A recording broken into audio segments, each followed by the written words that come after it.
guys, welcome to the first video of Culinary Medicine with Amy. And today I'm going to teach you how to make an easy ferment red beet. So I am using the Easy Fermenter recipe guide. So when I first got this kit, there are some recipes with pre-measured amounts of salt with the water. So another way to ferment would be to measure on a digital scale, which I'll cover in a future video. The point of this video today is to show you how easy it is to ferment, and you don't need a lot of tools or utensils. I am going to be using the Easy Fermenter today. I'm not going to use all the parts that comes with the kit because I lost one of the parts, which is the airlock seal. But not only am I going to show you how to ferment in the mason jar with the caps. These are the caps that come with the Easy Fermenter, and it comes with glass weights. But I'm also, and you use those with a wide mouth mason jar, which I have all of those things today, but I'm also going to show you how you can use rocks. I boiled rocks this morning so that I could use those as weights. You just, and we'll show you, or I'll show you as we go through the video. And then I have this sunflower butter jar that I'm going to use today as well to show you can get started fermenting in your kitchen today with whatever you can find in your kitchen. I have fresh organic beets that I bought from the market, and right now I'm using 3 tablespoons of Himalayan pink salt. I like to use Himalayan pink salt because it has other minerals included in it. You can use Redmond sea salt, or you can just use table salt. I have 3 tablespoons of salt for 1 quart of water. I'm basing this off one of the recipes that I have here in the Easy Fermenter recipe guide. However, I'm not using, there is no recipe for the beets. Once I made a couple of these ferments, I was able to just figure out how to ferment beets because it's really easy. And so the first thing I'm going to do is take the 3 tablespoons of salt and put it into my quart of water. Right. So you're going to want to dissolve this into your container so that you have a nice saline solution. So I'm going to do that. I usually mix it into the water. You can boil it. You do want to let it come back to room temperature. I'm using a little bit of a warm water, and I'm going to put it and use my Ninja food processor to help get this into solution. And after I do that, I'll be back. All right. Okay, guys, I'm back. So I have my saline solution with the Himalayan pink salt. Also, just wanted to mention that I did use tap water when I made this. I don't have filtered water in my apartment, and something I'd like to add is a water filter to my sink in my kitchen, but I don't. So you can, again, just use your table salt and the water from your tap.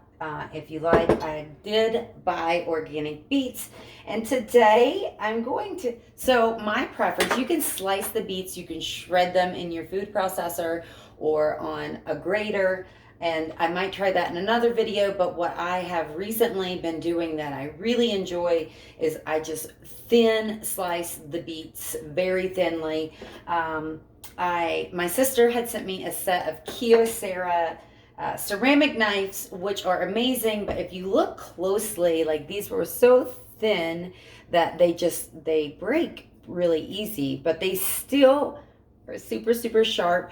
I might end up needing to use this knife because it's still a good knife, but I did buy a more affordable ceramic knife set that comes in this cute holder on Amazon, and I'm going to give these knives a go to see if I can get the thin slice that I like. I'm going to try it out in the video today, and I'll put the link to the knives down below, especially if I like them.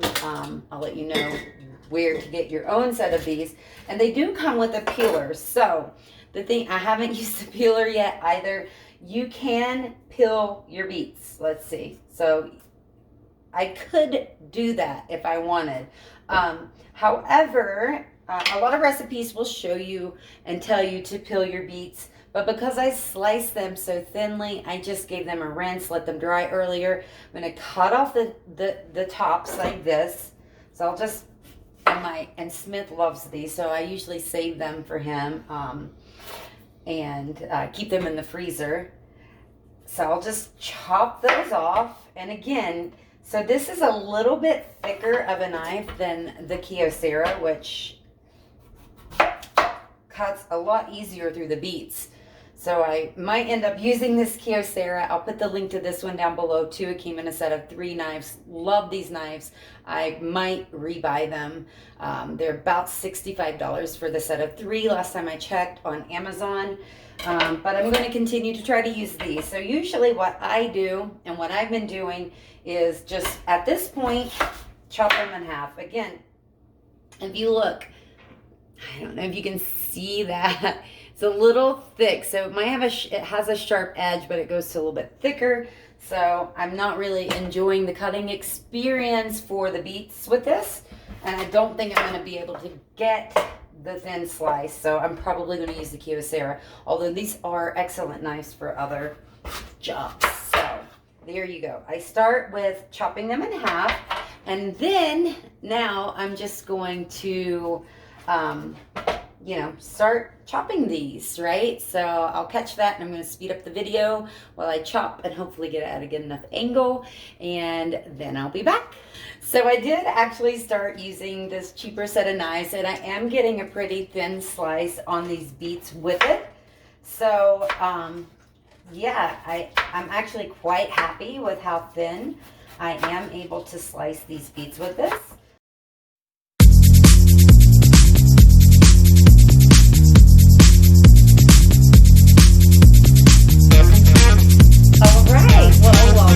I got these all chopped up, and I do think I'm going to order a new Kyocera knife set because they do such a fabulous job when they're not broken on cutting the beets as thin as I like them.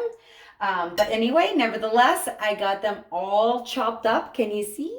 There you go. They're nice, and some of them are not too thin, but that's okay. Some are super thin, some are a little bit thicker, and that will be fine, just fine for me. So now what we'll do is we're going to put them in our jars. So I have a regular mason jar that I will use the glass weight in the kit that I bought for that, along with the easy fermenter lids. And there is a link. There'll be a link down in the thread below the discussion to the easy fermenter kit.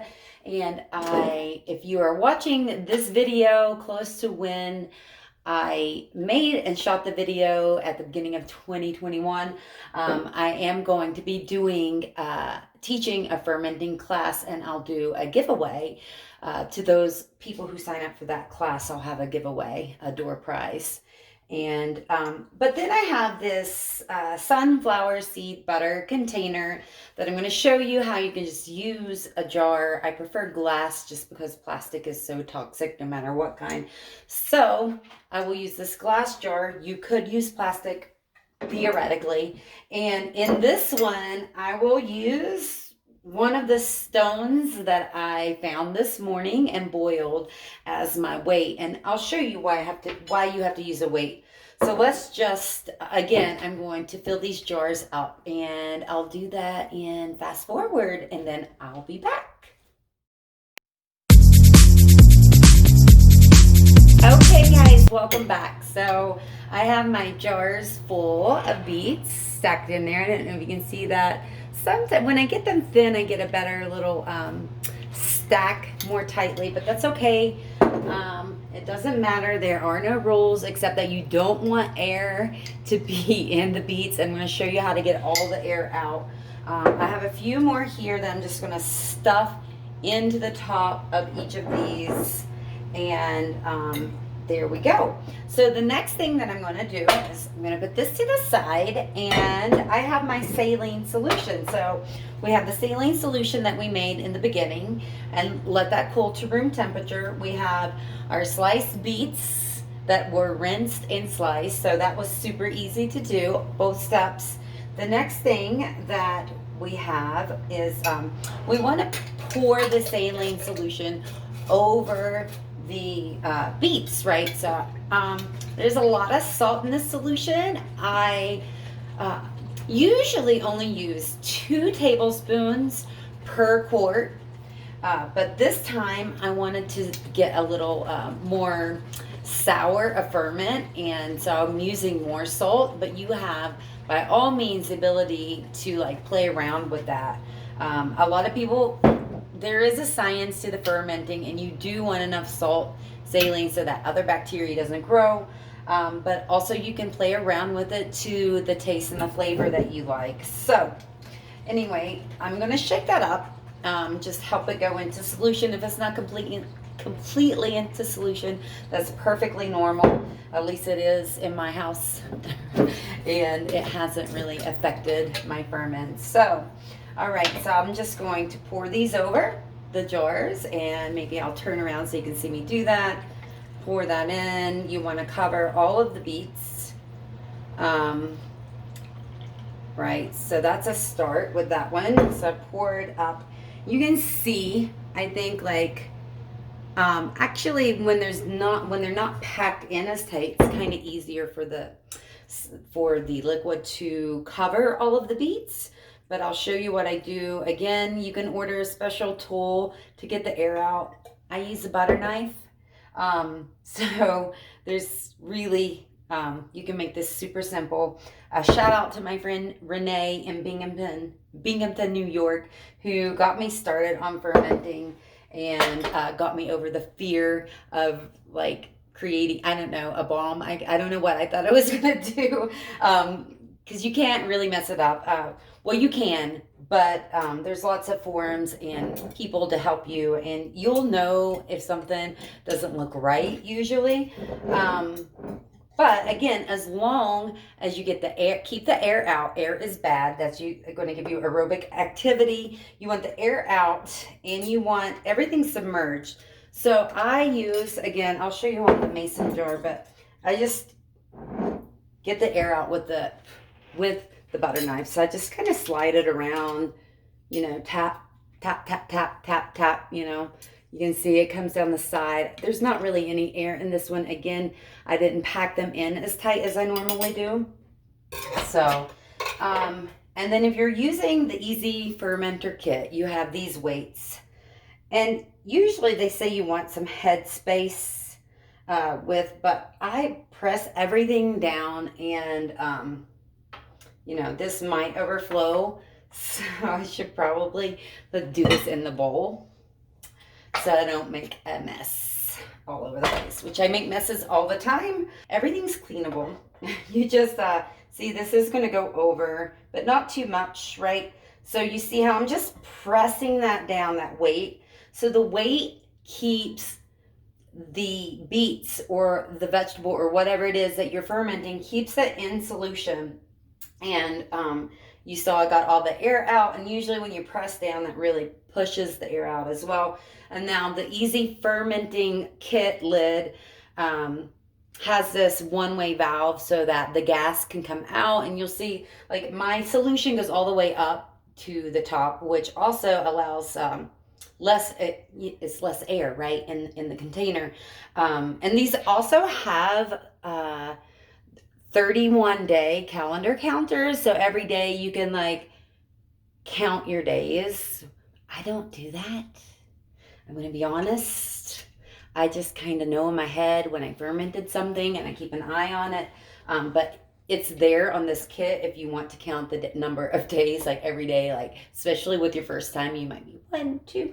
Anyway, it's a good way to see how long your ferment. Some things ferment a lot more quickly than others. So I'm just going to put that on tight like that. I'll set it over here. Now this one, the same idea. Beets are stacked in there, got the air out. But for this one, I'm just going to show you, I boiled this stone. I really like, you just want to look for, you like river stones that are nice and smooth. Go on a hike, be outdoors, get your stones. So I'm just going to press the beets down, use the stone How cute is that? It's the first time I've ever done that. I've read online you can do it. So I found the stones, boiled them, and then I'm just gonna put the lid on. So when you do this, like you'll need to, what they say, like burp, especially you'll see air. You'll see them, they start to effervesce, like they start to get off gas, right? When it's fermenting. Um, and you'll just like, and then put the lid back on. That's what they call burping. I've never actually had one make a burping sound. But that is it, guys, right? So these are good to go. I'll probably let them go for at least 3 weeks. Some I have some in the refrigerator right now that are delicious. I got impatient with those. I let them go for 2 weeks because I love these so much. So this time I wanted to get them going early. I wanted to teach you guys how to do it, see how simple it is.